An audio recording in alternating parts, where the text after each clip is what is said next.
Hi, Brenda. This is Victoria. Just received your video, and I wanted to reply more so to your question.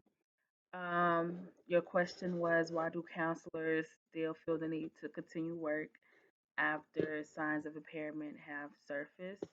I want to give my personal opinion before I give my reference. My personal opinion is that I just feel that counselors are ashamed or they are afraid of the judgment that comes with seeking help for their impairment.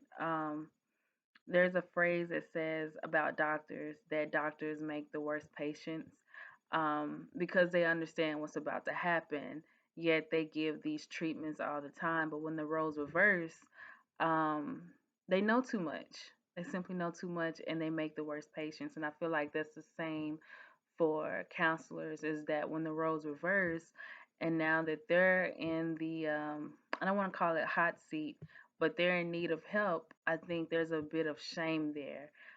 So that's just my personal opinion. I could be wrong, but I did find an article by Stephen Hunter, Beyond the Breaking Point, examining the pieces of counselor burnout, compassion fatigue, and secondhand depression. And in that article, I found that to also answer your question is that counselors, and it's also in line with my opinion, so I don't feel too bad.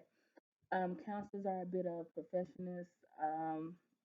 They have unrealistic expectations and boundary issues, and the inability to say no, which is why they probably don't seek help when they need to when impairment. I think they know when things get fuzzy or when things get tough.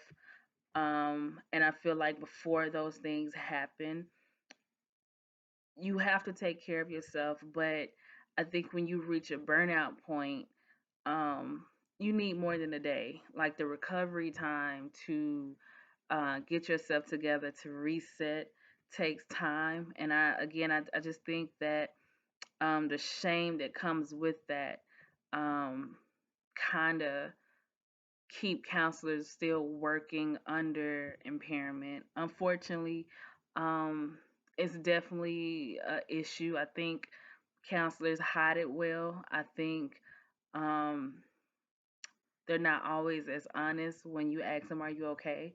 So I think those little check-ins, those little assessments, I think will, if you're being truthful and honest, I think it will um, help the profession in terms of counselors working beyond impairment. I feel like once you're still working, I feel like the damage is already done.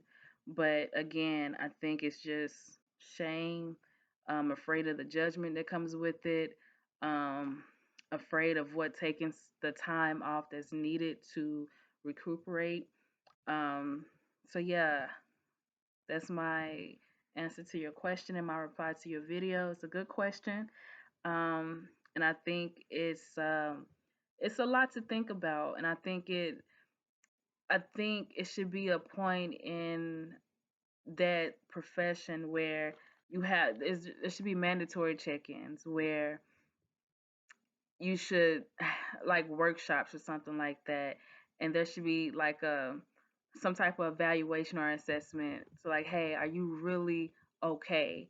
And if you're not, I feel like it shouldn't feel like the group of people who are not okay. You shouldn't feel like you should be separated or feel some type of way, but you're just being honest about where you are. And I feel like there should be a program or some type of, I don't know. I have all these ideas that I just feel like that are probably unrealistic, but I don't know. I just think it's unsafe for a counselor to still work when they're experiencing burnouts and depression and stuff like that. So that's my reply. Thank you.